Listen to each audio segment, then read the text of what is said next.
Hello hi dear student, ತಮ್ಮೆಲ್ಲರಿಗೂ Drona coaching classes Rampura YouTube ಚಾನಲ್ಗೆ ಸ್ವಾಗತ. ನಾನು ನಿಮ್ಮ ಪ್ರೀತಿಯ ಸರೋಜ ಮಸ್ಕಿ. ಈ ದಿನ ನಾವು ಸೈನಿಕ ಗಣಿತಕ್ಕೆ ಸಂಬಂಧಪಟ್ಟಂತೆ ಮಾಡೆಲ್ ಕ್ವಶನ್ ಪೇಪರ್ 1 ಬಗ್ಗೆ ಚರ್ಚಿಸ್ತಾ ಹೋಗೋಣ. ಮೊದಲನೇ ಪ್ರಶ್ನೆ ನೋಡಿ.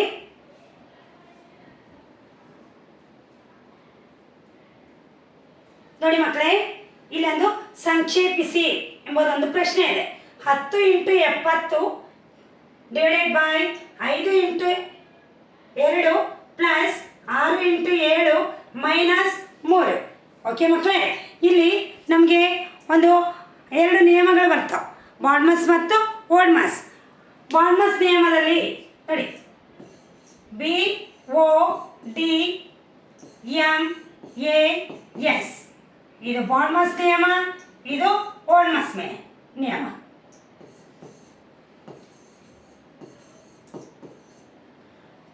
ಇಲ್ಲಿ ಬ್ರಾಕೆಟ್ ಕೊಟ್ಟಾಗ B means bracket, O means of, division, multiplication, addition ಮತ್ತು ಸಬ್ಸ್ಟ್ರಾಕ್ಷನ್. ಅದೇ ರೀತಿಯಲ್ಲಿ of, division, multiplication, addition and subtraction. ಅಂದರೆ ಮೊದಲಿಗೆ ನಾವು ಬ್ರಾಕೆಟ್ ಇತ್ತು ಅಂತಂದರೆ ಈ ನಿಯಮವನ್ನು ಬಳಸ್ತೀವಿ, ಬ್ರಾಕೆಟ್ ಇಲ್ಲ ಅಂದರೆ ಓಡ್ಮಸ್ ನಿಯಮವನ್ನು ಬಳಸ್ತೀವಿ. ಇಲ್ಲಿ ಮೊದಲಿಗೆ ಓ ಇಲ್ಲ ಅಂತಂದರೆ, ಆಫ್ ಅಂತ ಇರಲಿಲ್ಲ ಅಂತಂದರೆ, ರ ಅಥವಾ ದ ಇದ್ದರೆ ನಾವು ವಿಶೇಷವಾದ ಒಂದು ಗುಣಾಕಾರವನ್ನು ಮಾಡ್ತೀವಿ. ಇಲ್ಲಿಲ್ಲ, ಹಾಗಾದರೆ ಫಸ್ಟು ಡಿವಿಷನನ್ನು ಮಾಡಬೇಕು, ಭಾಗಾಕಾರವನ್ನು ಮಾಡಿ. ಹೌದಾ? ಈ 10 ಇಂಟು ಡಿವಿಷನ್ ಮಾಡಿರಿ, 5 1 5, 5 1 5, 5 4 20. ಅಂದರೆ 5 14 70. ಇದರ ಆನ್ಸರನ್ನು ಬರೀಬೇಕು. Into 2 plus 6 into 7 minus 3. Okay ಮಕ್ಕಳೇ, ಡಿವಿಷನ್ ಆದಮೇಲೆ ಮಲ್ಟಿಪ್ಲಿಕೇಶನ್ ಅಂದರೆ ಗುಣಾಕಾರವನ್ನು ಮಾಡಿ. 14 140 into 2 plus 7 42 minus 3. Okay, next 142 280 plus 42 minus 3. ಇಲ್ಲಿ ನೋಡಿ, ಈಗ ಗುಣಾಕಾರ ಎಲ್ಲ ಮುಗೀತು. ಈಗ ನಾವು ಮಾಡಬೇಕು ಪ್ಲಸ್. ಪ್ಲಸ್ ನೋಡಿ, 0 2 2 8 4 12 ಮತ್ತು 3 322 322 ಮೈನಸ್ 3. 322ರಲ್ಲಿ 3 ಕಳೀರಿ. 12ರಲ್ಲಿ 3 ಹೋದರೆ 9 1 3. ಓಕೆ ಮಕ್ಕಳೇ, ಸರಿಯಾದಂಥ ಒಂದು ಉತ್ತರ 319 ಯಾವ ಆಪ್ಷನಲ್ಲಿದೆ? ಓಕೆ, ಆಪ್ಷನ್ ಎ ಸರಿಯಾದಂಥ ಒಂದು ಉತ್ತರ. ಅರ್ಥ ಆಯ್ತಾ? ನೆಕ್ಸ್ಟ್ ಪ್ರಶ್ನೆಯನ್ನು ಚರ್ಚಿಸ್ತಾ ಹೋಗೋಣ. ನೆಕ್ಸ್ಟ್ ಪ್ರಶ್ನೆ ಏನಿದೆ ನೋಡಿ. ಒಬ್ಬ ವ್ಯಕ್ತಿಯು 800 ರೂಪಾಯಿಗಳಿಗೆ ಒಂದು ಕುರ್ಚಿಯನ್ನು ಆಗಬೇಕಿದ್ದು, ಒಂದು ಕುರ್ಚಿಯನ್ನು ಕೊಂಡು ಅದನ್ನು ₹1000 ಗೆ ಮಾರಿದರೆ ಅವನಿಗಾದ ಶೇಕಡ ಲಾಭವೆಷ್ಟು? ಓಕೆ ಮಕ್ಕಳೇ, ಶೇಕಡ ಲಾಭವನ್ನು ಕೇಳಿದ್ದಾರೆ. 800ಕ್ಕೆ ತಗೊಂಡಾನ, 1000 ರೂಪಾಯಿಗೆ ಮಾರಿದ, ಆಗಿರುವಂಥ ಒಂದು ಶೇಕಡ ಲಾಭವೆಷ್ಟು? ಲಾಭ ಅಂದರೆ ಹೇಳ್ಬಿಡ್ತೀರಿ, 1000ರಲ್ಲಿ 800 ಕಳೆದ್ಬಿಟ್ಟೆ 200 ಬಂತು, 200 ರೂಪಾಯಿ ನಮಗೆ ಲಾಭ ಆಯಿತು. ಆದರೆ ಇಲ್ಲಿ ಕೇಳಿರುವಂಥ ಪ್ರಶ್ನೆ ಶೇಕಡ ಲಾಭ. ಮೊದಲಿಗೆ ಲಾಭವನ್ನು ಕಂಡುಹಿಡಿಯಿರಿ. ಲಾಭ ಕಂಡುಹಿಡಿಯೋ ಸೂತ್ರ ಲಾಭ ಈಸ್ ಈಕ್ವಲ್ ಟು ಮಾರಿದ ಬೆಲೆ ಮೈನಸ್ ಕೊಂಡ ಬೆಲೆ. ಮಾರಿದ ಬೆಲೆ ಏನಿದೆ?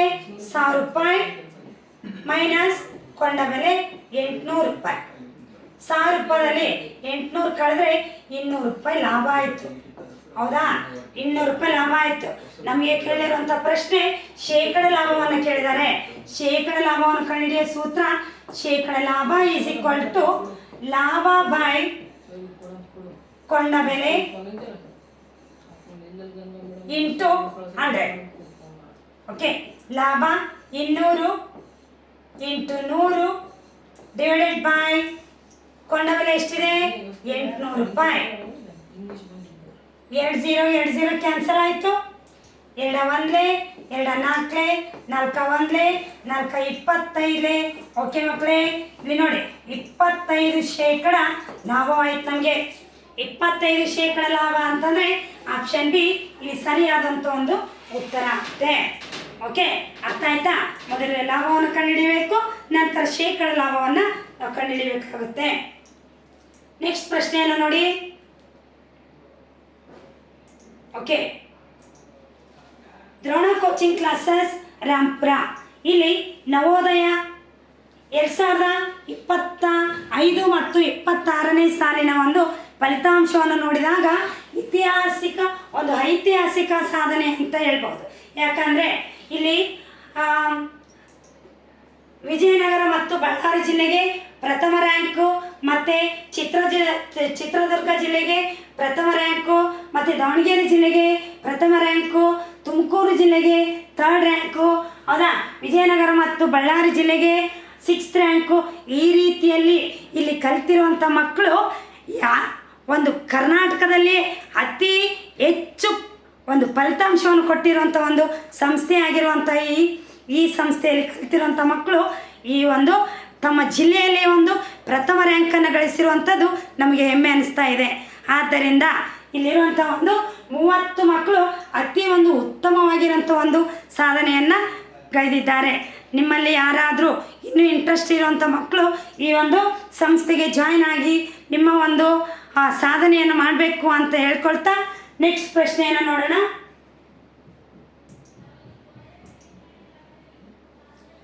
ನೆಕ್ಸ್ಟ್ ಪ್ರಶ್ನೆ, 3ನೇ ಪ್ರಶ್ನೆ, ಮೊದಲ 5 ಬೆಸ ಸಂಖ್ಯೆಗಳ ಸರಾಸರಿಯನ್ನು ಕಂಡುಹಿಡಿಯಿರಿ. ಮೊದಲೇ ನಿಮಗೆ ಗೊತ್ತಿರಬೇಕು ಬೆಸ ಸಂಖ್ಯೆ ಅಂದರೆ ಏನು ಅಂತ. 2ರಿಂದ ಸಂಪೂರ್ಣವಾಗಿ ಭಾಗ ಹೋಗದೆ ಉಳಿಯುವಂಥ ಸಂಖ್ಯೆಗಳನ್ನು ಬೆಸ ಸಂಖ್ಯೆ ಎನ್ನುವರು. ಉದಾಹರಣೆಗೆ 3 ಡಿವೈಡೆಡ್ ಬೈ 2, 2 ಒಂದ್ಲೆ 2 ಶೇಷ 1 ಉಳಿತು. ಈ ರೀತಿಯಲ್ಲಿ ಒಂದು ಶೇಷವನ್ನು ಕೊಡುವಂಥ ಒಂದು 2ರಿಂದ ಸಂಪೂರ್ಣವಾಗಿ ಭಾಗ ಹೋಗದೆ ಒಂದನ್ನು ಶೇಷವಾಗಿ ಕೊಡುವಂಥ ಒಂದು ಸಂಖ್ಯೆಗಳಿಗೆ ನಾವೇನಂತೀವಿ ಬೆಸ ಸಂಖ್ಯೆಗಳು ಅಂತ ಕರಿತೀವಿ. ಇಲ್ಲಿ ಬೆಸ ಸಂಖ್ಯೆಗಳು ಯಾವ ಬರ್ತವೆ ಅಂತಂದರೆ 1, 2, 3, 5, 7, 9, 11, 13 ಈ ರೀತಿಯಲ್ಲಿ ಬೆಸ ಸಂಖ್ಯೆಗಳನ್ನು ನಾವು ನೋಡ್ತಾ ಹೋಗ್ತೀವಿ. ಇಲ್ಲಿ ನಮಗೆ ಕೇಳಿರುವಂಥ ಪ್ರಶ್ನೆ ಮೊದಲ 5 ಬೆಸ ಸಂಖ್ಯೆಗಳ ಸರಾಸರಿಯನ್ನು ಕಂಡುಹಿಡಿಯಿರಿ ಅಂತ. ಹೌದಾ ಮಕ್ಕಳೇ? ಹಾಗಾದರೆ ಮೊದಲ 5 ಬೆಸ ಸಂಖ್ಯೆಗಳು ಅಂದರೆ ಯಾವುವು? ಹೌದು, 1, 3, 5, 7, 9. ಹೌದಾ? ನೋಡಿ ಮೊದಲಿಂದ ನೋಡಿ.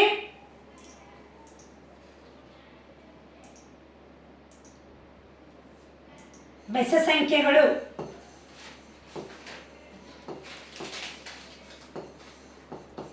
1, 3, 5, 7, 9 ಇವುಗಳ ಮೊತ್ತ ಮಾಡಿದಾಗ ಮೊತ್ತ ಮಾಡಿ ನೋಡಿ 1, 9, 10, 1, 3, 7, 10, 1, 5. ಹಾಗಾದರೆ ನಮ್ಗೆ ಗೊತ್ತಾಯ್ತು ಈಗ 25. ಇವುಗಳ ಮೊತ್ತ ಎಷ್ಟು? 25.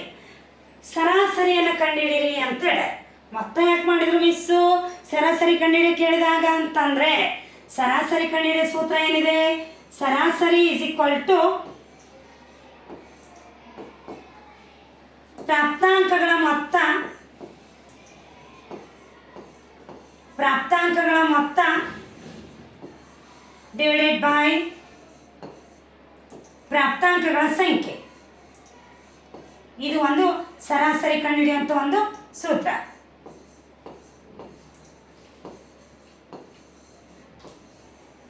ಓಕೆ ಮಕ್ಕಳೇ, ಪ್ರಾಪ್ತಾಂಕಗಳು ಅಂತಂದರೆ ಕೊಟ್ಟಿರುವಂಥ ಒಂದು ಸಂಖ್ಯೆಗಳು.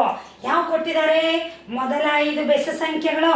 ಮೊದಲ 5 ಬೆಸ ಸಂಖ್ಯೆಗಳ ಮೊತ್ತ ಎಷ್ಟು ಬಂತು? 25. ಕೊಟ್ಟಿರುವಂಥ ಸಂಖ್ಯೆಗಳು ಎಷ್ಟು? 5.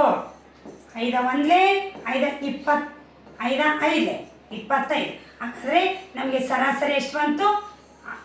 5. ಸರಿಯಾದಂಥ ಒಂದು ಉತ್ತರ ಎಲ್ಲಿದೆ? Option C. ಓಕೆ, ಅರ್ಥ ಆಯ್ತಾ? ಸರಾಸರಿ ಕಂಡುಹಿಡಿಯುವಾಗ ಪ್ರಾಪ್ತಾಂಕಗಳ ಮೊತ್ತ ಮಾಡಬೇಕು, ಅಂದರೆ ಕೊಟ್ಟಿರೋ ಸಂಖ್ಯೆಗಳನ್ನು ಕೂಡಿಸಿ ಡಿವೈಡೆಡ್ ಬೈ ಪ್ರಾಪ್ತಾಂಕಗಳ ಸಂಖ್ಯೆ ಅಂದರೆ ಆ ಸಂಖ್ಯೆಗಳು ಎಷ್ಟಿವೆ ಅದನ್ನು ಬರೆದು ಡಿವಿಷನ್ ಮಾಡಿದರೆ ನಮಗೆ ಸರಾಸರಿ ಸಿಗುತ್ತೆ. ಅರ್ಥ ಆಯ್ತಾ? ನೆಕ್ಸ್ಟ್ ಪ್ರಶ್ನೆ ನೋಡಿ.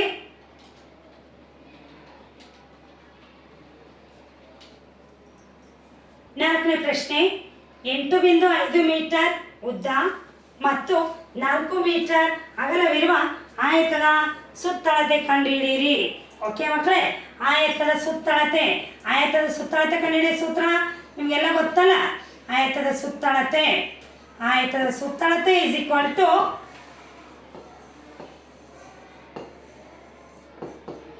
ಎರಡು ಬ್ರಾಕೆಟ್ ಉದ್ದ ಪ್ಲಸ್ ಅಗಲ. ಓಕೆ, ಒಂದ್ಸಲ ಮನಸ್ಸಲ್ಲಿ ಹೇಳಿ. ಈ ಒಂದು ಆಯತ ಸುತ್ತಳತೆ ಕಂಡುಹಿಡಿಯೋ ಸೂತ್ರ 2 ಬ್ರಾಕೆಟ್ ಉದ್ದ ಪ್ಲಸ್ ಅಗಲ. ಓಕೆ ಮಕ್ಕಳೇ, ಇಲ್ಲಿ 2ಕ್ಕೆ 2 ಹಂಗೆ ಬರೀಬೇಕು. ಇಲ್ಲಿ ಉದ್ದ ಎಷ್ಟು ಕೊಟ್ಟಿದ್ದಾರೆ? 8.5 ಬ್ರಾಕೆಟ್ 8.5 ಪ್ಲಸ್ ಅಗಲ ಎಷ್ಟಿದೆ? 4. ಹೌದಾ? ನೋಡಿ, ಬ್ರಾಕೆಟ್ ಅಂದರೆ ಇಂಟು ಇವೆರಡನ್ನು ಪ್ಲಸ್ ಮಾಡಿ 12.5 ಆಗುತ್ತೆ. 12.5 ಗುಣಾಕಾರ ಮಾಡಿದಾಗ 2 5 10 ಕ್ಯಾರಿ 1 2 2 4 1 5 2 1 2 1 ಅಂಕೆ ಮೇಲೆ ಬಿಂದು ಇಸ್ ಈಕ್ವಲ್ ಟು 25 ಮೀಟರ್ ಸುತ್ತಳತೆ ಆಗುತ್ತೆ. 25 ಮೀಟರ್ ಸುತ್ತಳತೆ. ಹೌದಾ? ಸರಿಯಾದಂಥ ಉತ್ತರ ಆಪ್ಷನ್ ಸಿ. ಅರ್ಥ ಆಯ್ತಾ? ಸುತ್ತಳತೆ ಕಂಡುಹಿಡಿಯೋ ಸೂತ್ರ 2 ಬ್ರಾಕೆಟ್ ಉದ್ದ ಪ್ಲಸ್ ಅಗಲ. ನೆಕ್ಸ್ಟ್ ಪ್ರಶ್ನೆ,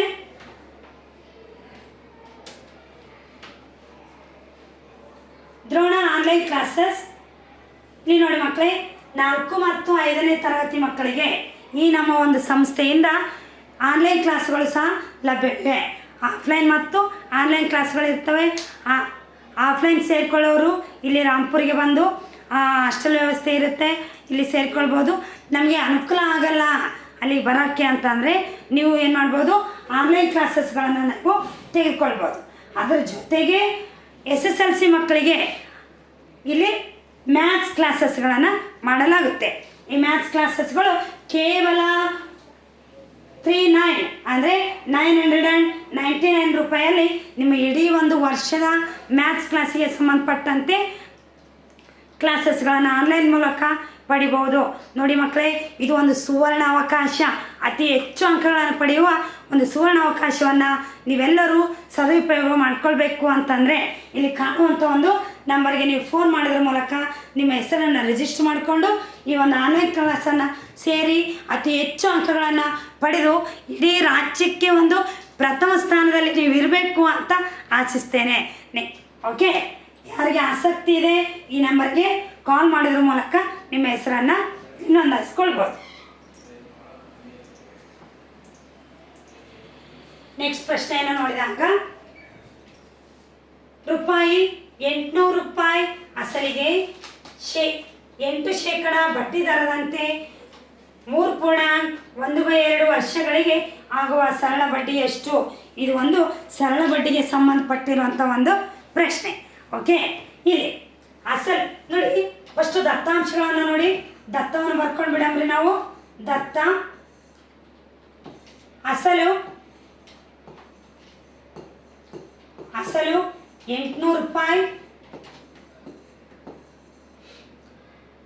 ಬಡ್ಡಿ ದರ ಎಷ್ಟು ಕೊಟ್ಟಿದ್ದಾರೆ ಅಂದರೆ, ಬಡ್ಡಿ ದರ ಅಂತಂದರೆ ₹100ಗೆ ಹೆಚ್ಚಿಗೆ ಕೊಡುವಂಥ ಒಂದು ಹಣ.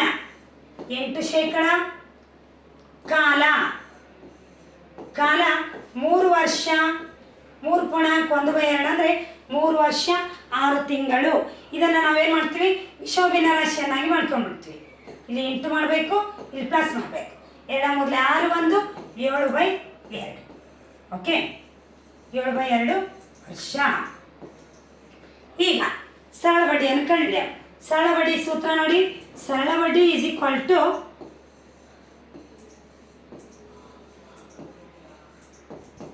ಅಸಲು ಇಂಟು ಕಾಲ ಇಂಟು ದರ. ದರ ಮೀನ್ಸ್ ಬಡ್ಡಿ ದರ ಡಿವೈಡೆಡ್ ಬೈ 100. ನೋಡಿ, ಇದು ಒಂದು ಸರಳ ಬಡ್ಡಿ ಕಂಡುಹಿಡಿಯುವಂಥ ಸೂತ್ರ. ಮಕ್ಕಳೇ ಮನಸ್ಸಲ್ಲಿ ಒಂದು ಸಾರಿ ಹೇಳಿ. ಸರಳ ಬಡ್ಡಿ ಕಂಡುಹಿಡಿಯೋ ಸೂತ್ರ ಸರಳ ಬಡ್ಡಿ ಈಸ್ ಈಕ್ವಲ್ ಟು ಅಸಲು ಇಂಟು ಕಾಲ ಇಂಟು ದರ ಡಿವೈಡೆಡ್ ಬೈ 100. ಓಕೆ, ಅಸಲು ಎಷ್ಟಿದೆ? 800. ಕಾಲ 7/2 ಇಂಟು ದರ 8 ಡಿವೈಡೆಡ್ ಬೈ 100.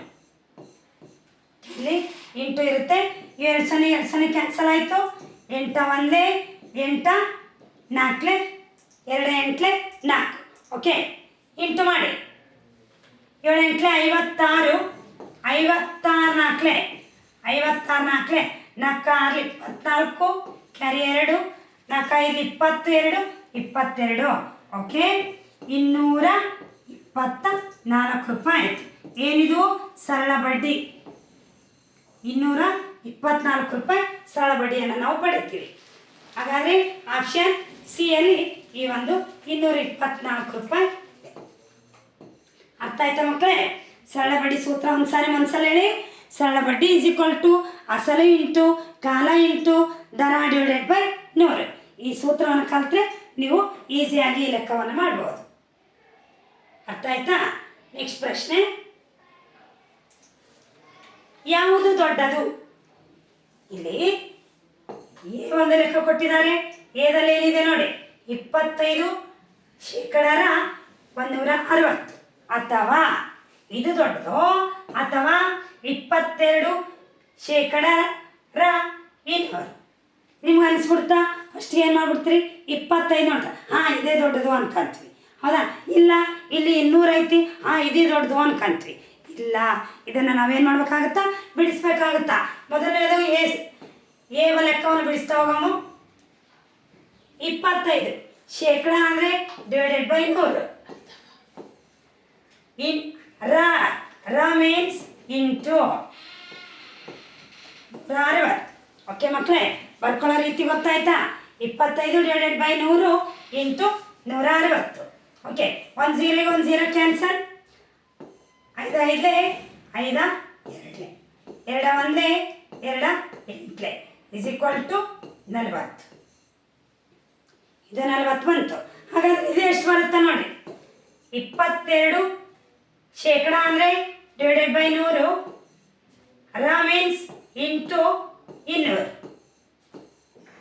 ಈ 2 0 ಕ್ಯಾನ್ಸಲ್. 22 44. ಓಕೆ ಮಕ್ಕಳೇ, ಇದು 44 ಬಂತು, ಇದು 40 ಬಂತು. ಹಾಗಾದರೆ ಇದು ಯಾವ್ದು ದೊಡ್ಡದು? ಎ ದೊಡ್ಡದ ಬಿ ದೊಡ್ಡದ? ವೆರಿ ಗುಡ್, ಬಿ ದೊಡ್ಡದು. ಓಕೆ, ನೀವು ಹೇಳ್ದಂಗೆ ಬಿ ಸರಿಯಾದಂಥ ಒಂದು ಉತ್ತರ. ಓಕೆ, ಅರ್ಥ ಆಯ್ತಾ? ನೆಕ್ಸ್ಟ್ ಲೆಕ್ಕ ನೋಡು. ದ್ರೋಣ ಕೋಚಿಂಗ್ ಕ್ಲಾಸಸ್ ರಾಂಪುರ ಕಿತ್ತೂರು ಸೈನಿಕ ಶಾಲೆಯ ಫಲಿತಾಂಶ 2025. ನೋಡಿ ಮಕ್ಕಳೇ, ಈ ಒಂದು ಇಡೀ ಭಾರತಕ್ಕೆ ಏಕೈಕ ಒಂದು ಶಾಲೆ ಇದೆ. ಯಾವುದು? ಕಿತ್ತೂರು ಸೈನಿಕ ಶಾಲೆ. ಈ ಕಿತ್ತೂರು ಸೈನಿಕ ಶಾಲೆಗೆ ನಮ್ಮ ಸಂಸ್ಥೆಯಿಂದ ಶ್ರೀ ಗೌರಿ ಅವರು ಏನು ಮಾಡಿದರೆ 3rd ರ್ಯಾಂಕಲ್ಲಿ ಪಾಸಾಗಿದ್ದಾರೆ. ಇದು ಒಂದು ನಮ್ಮ ಸಂಸ್ಥೆಗೆ ಒಂದು ಹೆಮ್ಮೆಯ ವಿಷಯವಾಗಿದೆ. ಅದರ ಜೊತೆಗೆ ಈ 13 ವಿದ್ಯಾರ್ಥಿಗಳು ಸಹ ಏನು ಮಾಡಿದರೆ ಈ ಒಂದು ಕಿತ್ತೂರು ಸೈನಿಕ ಶಾಲೆಗೆ ಆಯ್ಕೆಯಾಗಿದ್ದಾರೆ. ಇಂಥ ಒಂದು ಹೆಮ್ಮೆಯ ವಿದ್ಯಾರ್ಥಿಗಳು ನೀವಾಗಬೇಕಾ? ಹಾಗಾದರೆ ಹಿಂದೆ ಬನ್ನಿ, ನಮ್ಮ ಸಂಸ್ಥೆಗೆ ಜಾಯ್ನ್ ಆಗಿ ಈ ಒಂದು ಸದುಪಯೋಗವನ್ನು ನೀವು ಮಾಡಿಕೊಳ್ಳಿ ಅಂತ ಹೇಳ್ತೇನೆ. ಅರ್ಥ ಆಯ್ತಾ? ಅದರ ಜೊತೆಗೆ ನಿರಂತರ ಕ್ಲಾಸ್ಗಳು ಜೂನ್ 5 ಪ್ರಾರಂಭವಾಗಿದ್ದು ನಿಮಗೆ ಇನ್ನೂ ಅವಕಾಶವಿದೆ, ಬಂದು ಸೇರಿಕೊಳ್ಬೋದು.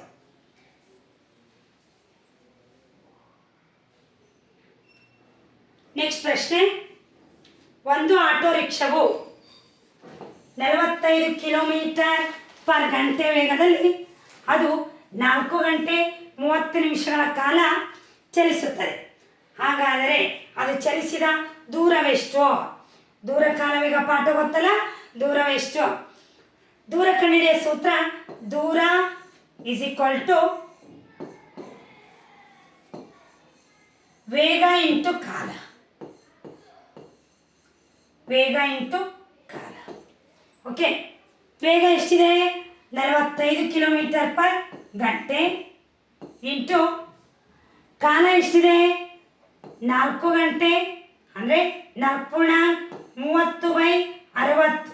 ಯಾಕೆ 30/60 ಬರ್ದ್ವಿ ಅಂತಂದರೆ 1 ಗಂಟೆಗೆ 60 ನಿಮಿಷಗಳು. ಇಲ್ಲಿ ನಿಮಿಷವನ್ನು ನಾವು ಡಿವಿಷನಲ್ಲಿ ಬರೆದ್ವಿ. ಈ 0 0 ಕ್ಯಾನ್ಸಲ್, 3 1 3 2 ಅಂದರೆ 45 ಇಂಟು 2 4 8 1 9/2. ಓಕೆ ಮಕ್ಕಳೇ, ನೋಡಿ ಕ್ಯಾನ್ಸಲ್ ಮಾಡಿ. 1 2 2 4 2 4 1 ಉಳಿತು, 2 5 10 22.5 ಇಂಟು 9 ಗುಣಾಕಾರ ಮಾಡಿ. 9 5 45, ಕ್ಯಾರಿ 4, 9 2 18 4 22, ಕ್ಯಾರಿ 2, 9 2 18 2 20. ಒಂದು ಅಂಕೆ ಮೇಲೆ ಬಿಂದು. ಇಲ್ಲಿ ಇಷ್ಟೇ ಬಿಡಬಾರ್ದು, ಇದನ್ನು ಮಾನಗಳನ್ನು ಬರಿಬೇಕು. ದೂರವನ್ನು ಕೇಳಿದಾಗ ಇಲ್ಲೇನಿದೆ, ಕಿಲೋಮೀಟರ್ ಆಯ್ತಲ್ಲ, ಕಿಲೋಮೀಟರ್ ಅಂತ ಬರಿಬೇಕು. ಅಲ್ಲಿ ಒಂದು ವೇಳೆ ಮೀಟರ್ ಇದ್ದರೆ ಮೀಟರ್ ಅಂತ ಬರಿಬೇಕು. ಆಪ್ಷನ್ ಇದಲ್ಲಿಲ್ಲ, ಬಿದಲ್ಲಿಲ್ಲ, ಸಿದಲ್ಲಿ ಸರಿಯಾದಂಥ ಒಂದು ಉತ್ತರ. ಅರ್ಥ ಆಯ್ತಾ ಮಕ್ಕಳೇ? ನೆಕ್ಸ್ಟ್ ಪ್ರಶ್ನೆ ನೋಡಿ.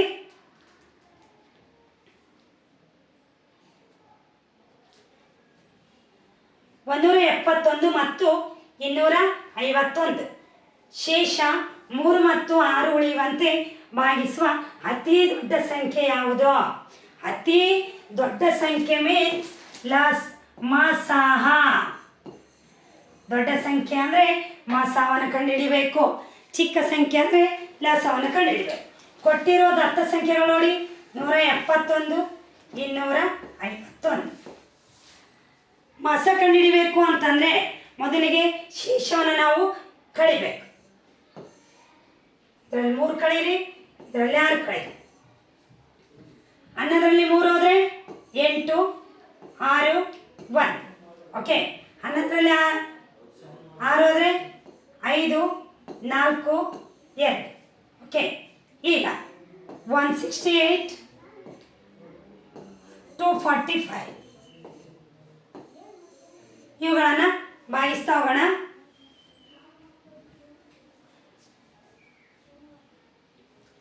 7 ಮಗೆ ಹೋಗುತ್ತಾ? 7 2 14, 2 ಉಳಿತು, 7 4 28. ಓಕೆ, ನೆಕ್ಸ್ಟ್ 7 3 21, 3 ಉಳಿತು, 7 5 35. ನೆಕ್ಸ್ಟ್ 2 ಯಾವುದರಲ್ಲಿ ಭಾಗ ಹೋಗ್ತಾವ? ನೋ, ಯಾವುದರಲ್ಲಿ ಭಾಗ ಹೋಗಲ್ಲ. ಹಾಗಾದರೆ ಭಾಗಿಸುವಂಥ ಒಂದು ದೊಡ್ಡ ಸಂಖ್ಯೆ ಯಾವುದು ಅಂತಂದರೆ ದೊಡ್ಡ ಸಂಖ್ಯೆ ಈಸ್ ಈಕ್ವಲ್ ಟು 7. ಓಕೆ ಮಕ್ಕಳೇ, ಅರ್ಥ ಆಯ್ತಾ? ಶೇಷವನ್ನು ಕೊಟ್ಟರೆ ಮೊದಲು ಶೇಷವನ್ನು ಕಳಿಬೇಕು, ಆಮೇಲೆ ಮಸಾವನ್ನು ಮಾಡಬೇಕು. ಮಸಾಹ. ಕ್ಲಿಯರ್ ಆಯ್ತಾ ಎಲ್ರಿಗೂ? ನೆಕ್ಸ್ಟ್